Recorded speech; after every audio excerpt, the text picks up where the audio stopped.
पर बांग्लादेशी घुसपैठ मामले पर हाईकोर्ट में सुनवाई हुई है। कोर्ट ने कहा है कि आपके 6 जिलों के डीसी ने कहा कोई घुसपैठ नहीं हुई है। बिना किसी जांच के आपके डीसी ने जवाब दाखिल किया है। पहले आप कहते हैं कि घुसपैठ नहीं हुई है, फिर साहिबगंज में घुसपैठिए पाए जाते हैं।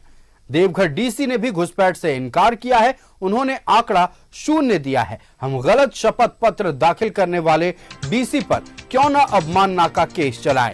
यहां कोर्ट डिसाइड करेगा घुसपैठ हुआ है या नहीं। हाईकोर्ट ने सुनवाई के दौरान मौखिक रूप से टिप्पणी की है और मामले की अगली सुनवाई 20 सितंबर को होगी। आपको बता दें कि 19 सितंबर तक हाई लेवल कमेटी के लिए नाम तय करना होगा। High level committee Godda, Deoghar, Dumka, Jamtara, Sahibganj और पाकुड़ में घुसपैठ की जांच करेगी।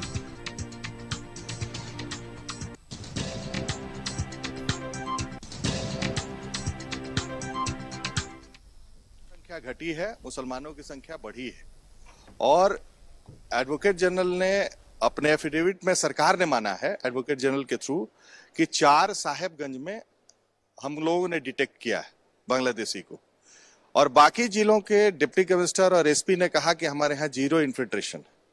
इस पर माननीय न्यायालय ने कहा कि कहना है कि दोनों सेंट्रल गवर्नमेंट का एफिडेविट है, उसमें उनका कहना है कि हम लोगों ने कई ऐसा, जैसे 145, 108 इस तरह का नंबर आया है सेंट्रल गवर्नमेंट की तरफ से कि हम लोगों ने इतना के बारे में हमने इन्फॉर्म किया हुआ है स्टेट गवर्नमेंट को, और केंद्र सरकार और राज्य सरकार दोनों में कॉन्ट्राडिक्शन है।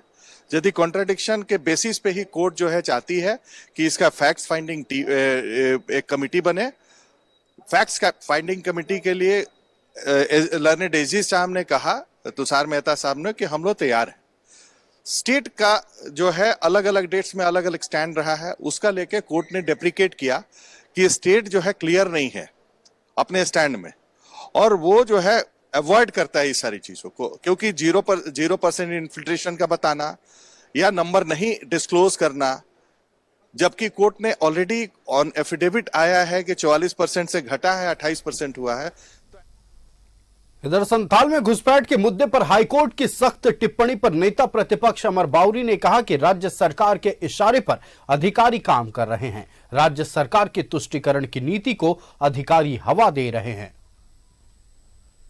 बांग्लादेशी घुसपैठ के कारण संथाल प्रणाली की डेमोग्राफी के चेंजेस के तथ्य हैं उसको सामने रखा था, और राज्य की सरकार ने अपने हनक और अपने दबाव के माध्यम से डीसी को और एसपी को गलत एफिडेविट दिलाया था। डीसी और एसपी, मैं कह रहा हूं बार बार कि ये राज्य सरकार का राजनीतिक एजेंडा को सेट करने के लिए, उनके तुष्टीकरण को बढ़ावा देने के लिए और राज्य सरकार को बचाने के लिए गलत हल अपना देकर के एक टूल के रूप में काम कर रहा है, जिसको माननीय उच्च न्यायालय ने संज्ञान में लिया है। और मुझे लगता है कि महाधिवक्ता को जब केंद्र की सरकार ने अपने हलफनामे में हकीकत को एक्सेप्ट करते हुए जो ग्राउंड रियलिटी है उसको एफिडेविट के माध्यम से दिखाया, तो राज्य सरकार भी कहीं ना कहीं दबाव में आई। लगता है कि झारखंड की जनता और माननीय उच्च न्यायालय ने इस गंभीरता को समझ लिया है कि देश की संप्रभुता को कितना खतरा है, और घुसपैठिए ना सिर्फ एक राज्य की समस्या है, ये पूरे भारतवर्ष के लिए समस्या है। और जब संप्रभु राज्य के लिए, राष्ट्र के लिए कोई भी विदेशी आ करके उसके संसाधनों को यदि उपभोग करता है, गलत तरीके से उपभोग करता है, तो यह हमेशा खतरा रहता है, और ऐसे लोगों को चिन्हित करना, बाहर निकालना। और भारतीय जनता पार्टी ने कहा है, माननीय प्रधानमंत्री जी ने भी अपने संभाषण के दौरान कहा था, और हम लोग भी एक कमिटमेंट करते हैं कि हम लोग सत्ता में आएंगे तो ऐसे सारे बांग्लादेशियों को कानून के रास्ते लात। तो बांग्लादेशी घुसपैठ को लेकर आज झारखंड हाईकोर्ट में सुनवाई हुई और घुसपैठ को लेकर हाईकोर्ट ने सख्त रुख अख्तियार कर लिया। हमारे साथ संवाददाता रुचि लाइव जुड़ी हुई है, हम रुचि का रुख करेंगे। रुचि, देखिए, जहां एक तरफ घुसपैठ को लेकर झारखंड हाईकोर्ट ने सख्त रुख अख्तियार किया है, दूसरी तरफ अधिकारियों के द्वारा जो रिपोर्ट दिए गए हैं उसको लेकर हाईकोर्ट ने सीधे तौर पर अधिकारियों को गैर जिम्मेदाराना हरकत बताया इस हरकत को, और साफ तौर पर अगले 19 तारीख को एक कमेटी का गठन कर जांच के लिए निर्देश भी दिए गए हैं। लेकिन दूसरी तरफ अगर बात कर लें तो बीजेपी लगातार इस मसले को लेकर राज्य सरकार पर हमला बोल रही है। दूसरी तरफ अधिकारी जो रिपोर्ट सौंपे उसके लिए भी राज्य सरकार को जिम्मेदार बीजेपी ठहरा रही है। बिल्कुल, देखिए विपक्षी पार्टी जो है, प्रमुख विपक्षी पार्टी बीजेपी जानी जाती है और ये घुसपैठ का मुद्दा जो है वो पिछले कई वर्षों से, यानी कि अगर 5 साल से जो सरकार आई है उसके बाद से ही वो उठाना शुरू कर दी थी। अगर माने तो पिछले 2 साल से बाबूलाल मरांडी जो कि बीजेपी के प्रदेश अध्यक्ष हैं, उन्होंने भी जब संथाल का दौरा किया था उसके बाद से उन्होंने ये मुद्दा उठाया था और कहा था कि जब हमारी सरकार आएगी तो मिनी एनआरसी लागू करेंगे। देखिए, जो विधायक अनंत ओझा की बात करें, वो 1 दशक से इस मुद्दे को सदन में भी रखते रहे हैं और वहां की जो बदलती डेमोग्राफी है उसका साक्ष्य और प्रमाण भी प्रस्तुत करते रहे हैं। उन्होंने पिछले बार के जो सत्र थे उसमें भी सारे साक्ष्य जो है वो सदन में भी लाए थे। और देखिए, अब तो इस पर हाईकोर्ट भी संजीदा है, यानी कि हाईकोर्ट भी गंभीर है और कड़ा रुख अख्तियार करते हुए अब इसमें जो है आगे सरकार को जांच के आदेश भी दिए थे, लेकिन जांच की रिपोर्ट जो है वो मैच नहीं कर पाया, यानी कि जांच रिपोर्ट पर भी सवाल उठाए गए। तो ऐसे में बीजेपी पुनः इस मुद्दे पर सरकार पर ही हावी दिख रही है और यह कहा जा रहा है कि जो प्रशासनिक अधिकारी हैं, यानी कि जिन्होंने रिपोर्ट तैयार किया है, वो सरकार के आदेश पर यह रिपोर्ट बनाया गया था। चाहे वो नेता प्रतिपक्ष अमर बाउरी की बात करें, उन्होंने भी सरकार पर आरोप लगाए। दीपक प्रकाश हो, जो सांसद, राज्यसभा सांसद दीपक प्रकाश है, उन्होंने भी कहा कि सरकार घुसपैठियों को संरक्षण देने का कार्य कर रही है, लेकिन जब बीजेपी की सरकार आएगी, जब बीजेपी केंद्र में भी होगी और राज्य में भी होगी, तो कानून सम्मत कार्रवाई जो है करते हुए उन घुसपैठियों को चिन्हित करके और यहां से भेजने का कार्य किया जाएगा। हम एनआरसी लागू करने की मांग जो है वो सरकार से भी करते हैं, अगर सरकार इसमें संजीदा है। देखिए, 21 तारीख को जो है रिपोर्ट दे, यानी कि जो जांच कमेटी बनाई जाएगी, उसका नाम जो है उन्हें वहां हाईकोर्ट में देना होगा।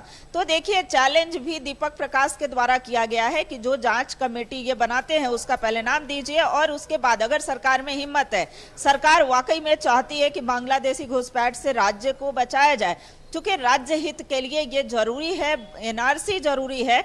यहाँ तक कि यहाँ के जो मुसलमान हैं उनकी भी हकमारी कर रहे हैं, बांग्लादेशी घुसपैठी मुसलमानों की भी हकमारी की जा रही है।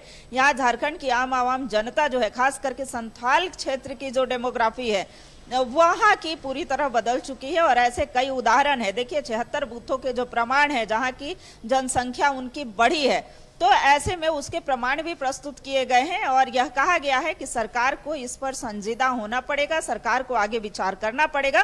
देखिए, आयुष यह भी बता दे कि सिर्फ ये उच्च न्यायालय ही इस पर गंभीर नहीं है, ये वर्तमान में एक राजनीतिक मुद्दा बन गया है और आगामी दिनों में विधानसभा के चुनाव है और विधानसभा चुनाव में भी बीजेपी के लिए ये बड़ा राजनीतिक मुद्दा है और यह कहा जा रहा है कि हमारी सरकार आएगी तो जो एनआरसी लागू करेंगे और इन घुसपैठियों को चिन्हित करके, क्योंकि इसका लाभ जो है चाहे केंद्र की योजनाओं का हो, राज्य की योजनाएं का लाभ हो, वो ले ही रहे हैं और वहीं लव जिहाद, लैंड जिहाद के माध्यम से वहां कब्जा जमा रहे हैं, कब्जा जमा करके और राजनीति में भी इनका पदार्पण। बिल्कुल रुचि, तो लगातार सियासत घुसपैठ को लेकर तेज है और आज जब हाईकोर्ट ने सख्त रुख अख्तियार किया है तो सीधे तौर पर बीजेपी को भी मौका मिल गया है कि अधिकारियों ने जो रिपोर्ट सौंपा है उसके लिए राज्य सरकार को जिम्मेदार ठहराया जाए। हमारे साथ आपका जुड़ने के लिए और तमाम बातचीत करने के लिए बहुत बहुत धन्यवाद रुचि। तो आज